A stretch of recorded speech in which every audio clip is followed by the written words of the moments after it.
Hey folks, welcome back to another review with yours truly, Sam Healey. Today we're taking a look at this little fella right here, Tsukiji. This is put out by RBX, and it is designed by Leandro Pires, and artwork is by Alex Mamides, I believe.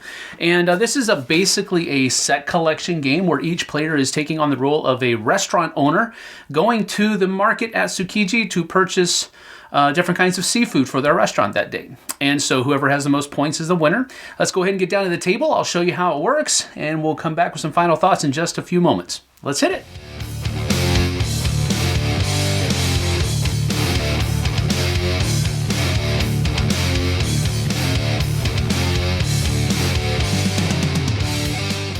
So here I have a 3-player game of Tsukiji set up for you, and basically in Tsukiji, each player is taking on the role of a restaurant owner going to the market at Tsukiji to purchase things for their restaurant for the day.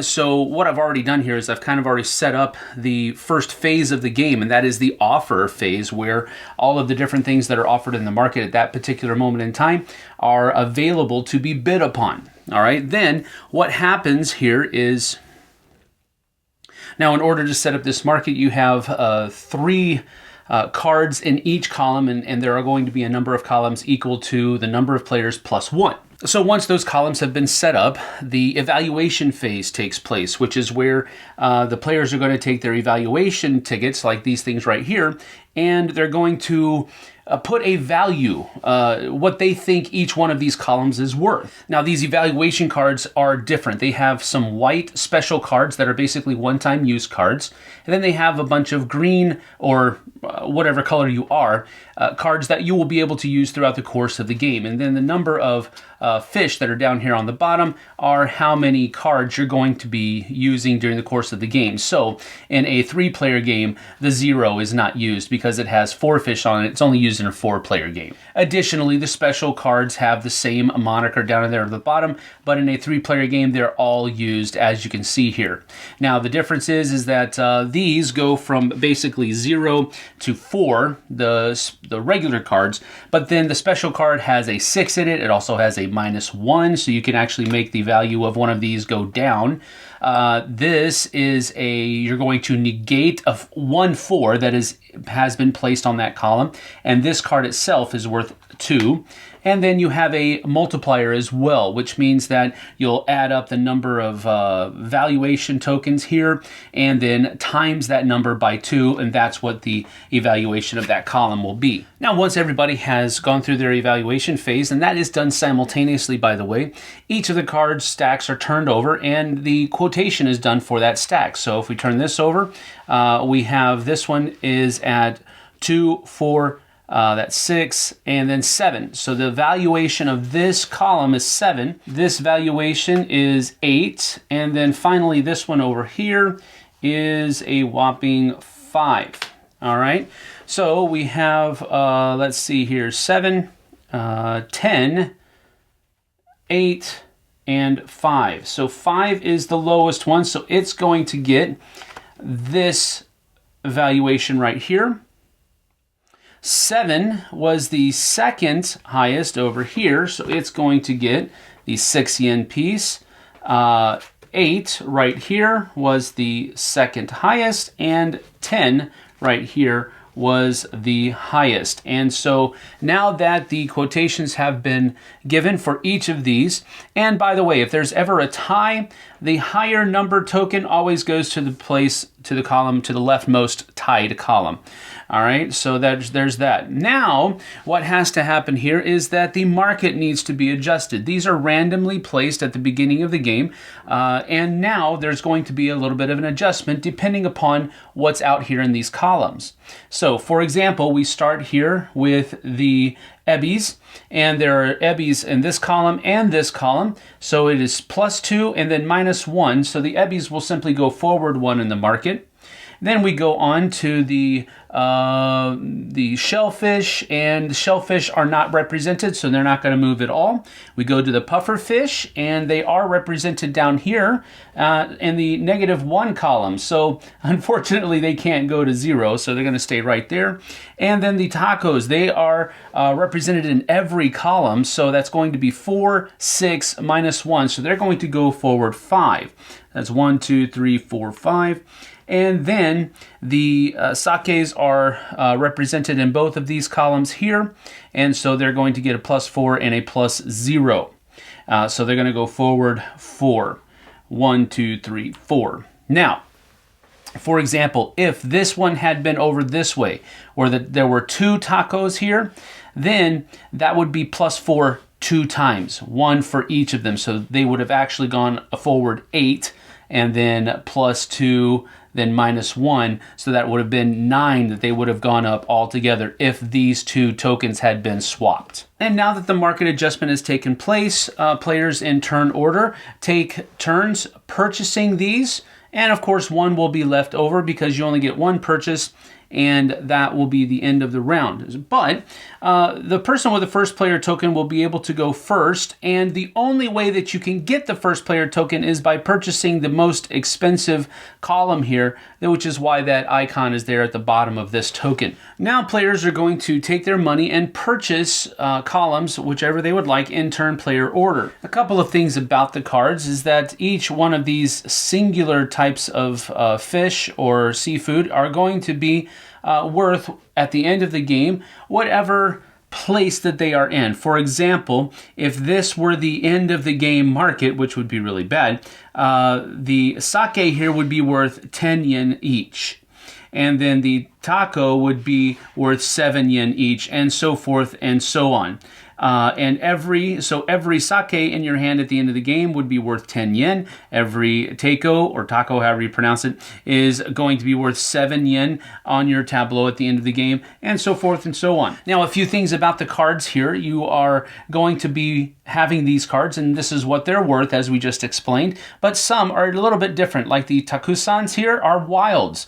They have to be chosen when you put them into your tableau. You have to ascribe a certain kind of fish or seafood to them, and that's what they will be for the rest of the game. Now, the marugo here are a little bit different because they aren't going to be part of the market here. They're going to be giving you their own value based on how many copies of that card you have. So if you have 1, it's only going to be worth 3 yen. But if you have 5, they're going to be worth 25 yen altogether. After everyone has purchased their columns, each person has to put the fish or seafood that they have purchased in their own columns. So for example, the 2 tacos over here have gone into one column, and the sake has gone into its own. Over here, yellow player decided to purchase the most expensive column, and they chose to make their takusan a sake. So they're going to go ahead and do that, and then they have their taco here in its own column, and then the red player here has each of theirs in their own column as well. At this point, this column would go away. These would all go away as well. And then a new offer is placed. And now with the offer being made for the next round, we do see that there's another card out here, and I want to go over that. Yakuzas are, they're going to be, ruffians and thugs who are going to try to get some money out of your restaurant for protection. And to represent that, whenever you take a column that has a Yakuza, you're going to have to discard one of the cards that you already have in your tableau. Now, you will be able to place these others before you have to carry out the effect of the Yakuza, but you do have to get rid of a card whenever you do that. At the end of the game, each of the players' tableaus will be scored depending upon which place each of the different kinds of seafood came in at the end of the game. So the leader was Ebi, so they're going to be put here in the 10 spot, just like I showed you earlier, and so forth and so on. So now each of these cards is worth that many points or yen at the end of the game, and whoever has the most points is the winner. So basically here, Ebi, he's going to score 20 points for this. With the tacos, he has 1, 2, 3, 4, 5 times 7 is 35, so that's 55 points. And then with the sakis, we have 55, 60, 60, 65, 70, 75, 80, 85.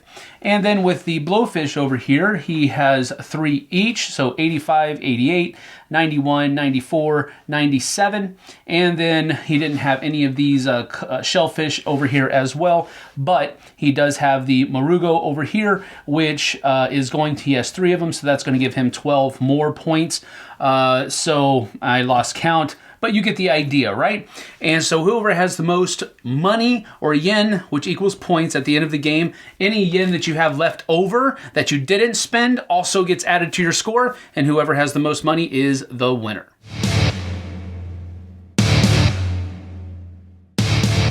So that's about that for Tsukiji. It's a really neat set collection game. You do have to be careful with your money, of course, because you only have a set amount throughout the course of the game, and you're only going to get more money, so to speak, when you convert your product cards into money at the end of the game, but then you can't use it to buy anything else at that point. So I do like that. I think it's a cute game. I think it's going to appeal to the aesthetically pleasing crowd, I guess you could say. The mechanisms are nothing really new, but I think the game looks good and it is fun. So there's that in a nutshell. Well, my first pro we've actually already kind of alluded to, and that is the artwork. The artist was, I believe, Alex Mamides, and he did a great job in illustrating the different kinds of seafood that's there. He did a great job on the box cover with that market scene that's there. I think that is all well and good, and it only helps us enjoy the game more when a game looks good on the table.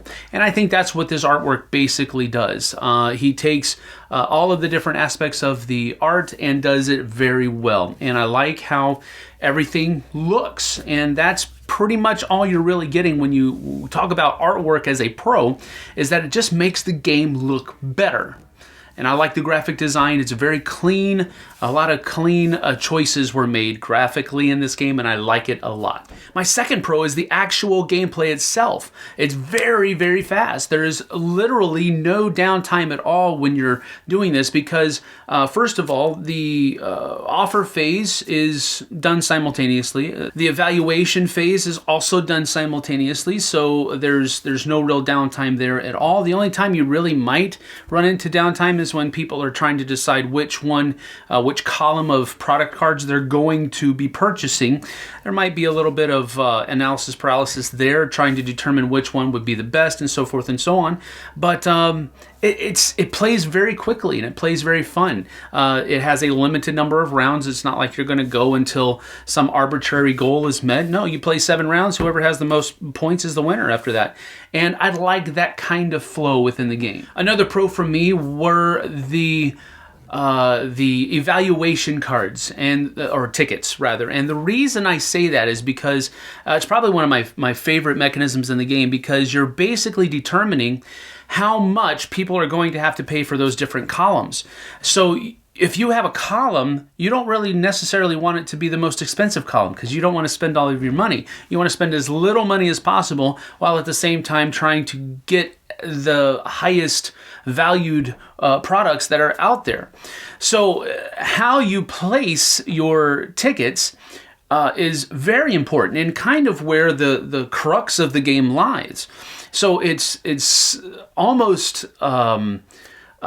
it's almost a secret mechanism that you might not see it at the very onset of the game. You're just saying, okay, yeah, I got to put these tickets out. No, that's where a lot of the decision-making process is made, because you're trying to guess what other people are going to want to get. They're going to try to play lower on that end, but at the same time, you don't want to play too low on your stuff because you want your products to go up in the market when the market phase goes through. So that tightrope of wanting to not spend as much money, but you want your products to go up in the product reevaluation, that's a really cool sweet spot for me, and I really enjoyed that aspect of the game. And then kind of piggybacking upon that are those special evaluation tickets that you can have throughout the game, the ones that are mainly white with your special colors accents on them.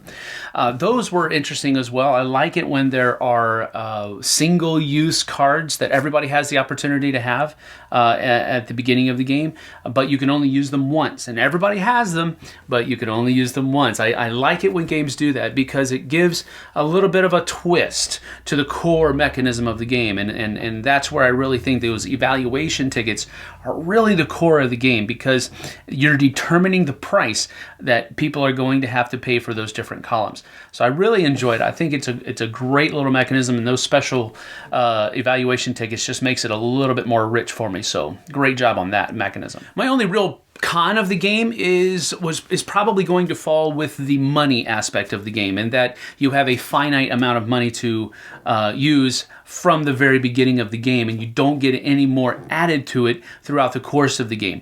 I'm kind of hit or miss on games that do that. In this one, I understand it. You're showing up to the market with only a certain amount of money in your pocket, and that's all you have to spend. I get it. There's no problems with that at all. But in other games, it's run into a problem where maybe you're forced in some way, shape, or form to purchase a more expensive item than anybody else had to purchase. And so you're going to run out of money a little bit faster than everybody else does because of that. With this one, going first is a definite advantage. So putting that moniker in it where you have less money to begin with than everybody else, that kind of levels the playing field a little bit, and I understand that completely. But I just don't like it all the time when games have that mechanism in it where you have a finite amount of money to deal with throughout the course of the game. Other games have done it well. For Sale is one that you have a finite amount of money and you have to use it and bid the same way, and I like that game a lot, and I think this falls into that same category as For Sale does.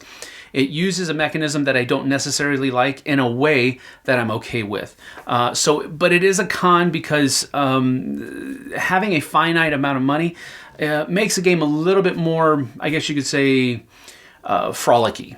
If you have to put more thought into how much you're purchasing, what you're choosing. You really want that column, but it's more money than you want to spend this at. So it's a good thing because it makes you think a little bit more, but at the same time, it's a little bit less, I don't want to say less fun, but it could, I guess, and that's why it's in the con section. It could make it feel less fun for some people. So that's really the only con I have for it, though. I really enjoyed everything about this game, except for that one little nitpick. So all in all, I'm going to go ahead and give this one an 8 out of 10. I really did enjoy the game. There wasn't really a whole lot that pulled me back from it, except for the fact that, having a finite amount of money. That's really the only big deal about it. But as far as this kind of game is concerned, I enjoy these kinds of games for what they are. It's probably not going to be the first thing I pull off the shelf, which is why I'm giving it an 8 out of 10 over something else. Like, for example, I might pull out For Sale first over this game because it's a little bit more of a cleaner design. Figuring out all of the different market totals and that type of stuff. There were clutch points within this game. I didn't mind them, which is why I didn't mention them in the con. But for a game like For Sale doesn't have those clutch points, whereas this one does. So it's a little bit lower on the spectrum for me, but still, 8 out of 10 is still a really good score. So that's what we're going with for Tsukiji from RBX. I want to thank you for joining us here. I certainly appreciate it, and we want you to have a great time. So take care, and we'll see you guys and gals on the flip side.